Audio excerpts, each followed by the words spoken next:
বেগম খালেদা জিয়া মামলা আজকে শেষ হয়েছে। শুনানি জাজমেন্টের জন্য আগামীকালকে নির্ধারণ করেছে।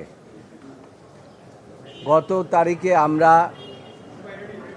আমাদের নেত্রীর পক্ষে আমরা আর্গুমেন্ট করেছি এবং সমাপ্ত করেছিলাম, কিন্তু তখন একটি আপিল ছিল সলিমুল হক কাজী কামালের। সে আপিলটি পরবর্তীতে যখন দেখা গেল যে সেটা শুনানি হয়নি, সেই কারণে আজকে আদালত সেই আপিলটি শুনানির জন্য দিন ধার্য করেছিলেন। আজকে সেই আপিলটি শুনানি হয়েছে এবং সেই সাথে আমরা যে গত 3 দিন যে আর্গুমেন্ট করেছি বেগম খালেদা জিয়ার পক্ষে, সেই সমস্ত বিষয়গুলো এসেছে। তার মধ্যে মূল যে বিষয়টি এসেছে সেটা হচ্ছে যে মূল যে এফআইআরই সঠিক ছিল না।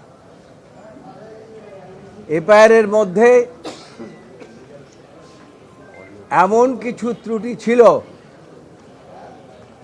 যে জিনিসগুলো যদি আইনগতভাবে বিচার বিশ্লেষণ করা হতো তাহলে বেগম খালেদা জিয়া নিম্ন আদালত থেকেই খালাস পেতেন। সেই সময় সেটা করা হয় নাই। আজকে যে অ্যাপিলটি শুনানি হয়েছে সেই অ্যাপিলেন্টের পক্ষে যিনি অ্যাডভোকেট ছিলেন এবং তিনি নিজে বলেছেন এবং আমাদের রেফারেন্স দিয়ে বলেছেন যে আমরা বিগত 3 দিন বেগম খালেদা জিয়ার পক্ষে যে আর্গুমেন্টগুলো করেছি সবগুলো আর্গুমেন্ট লিগ্যাল আর্গুমেন্ট এবং তিনি সেগুলো অ্যাডপ্ট করেছেন।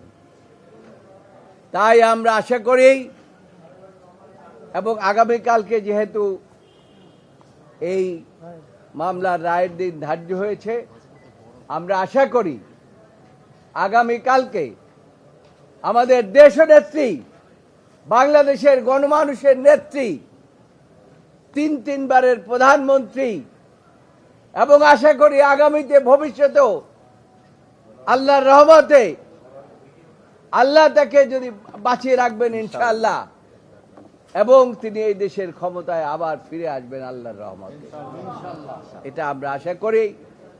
এবং আগামীকালকে আল্লাহর রহমতে এই আদালত থেকে, দেশের সর্বোচ্চ আদালত থেকে আমরা ন্যায় বিচার পাব এবং তিনি সহ অন্যান্যরা খালাস পাবেন।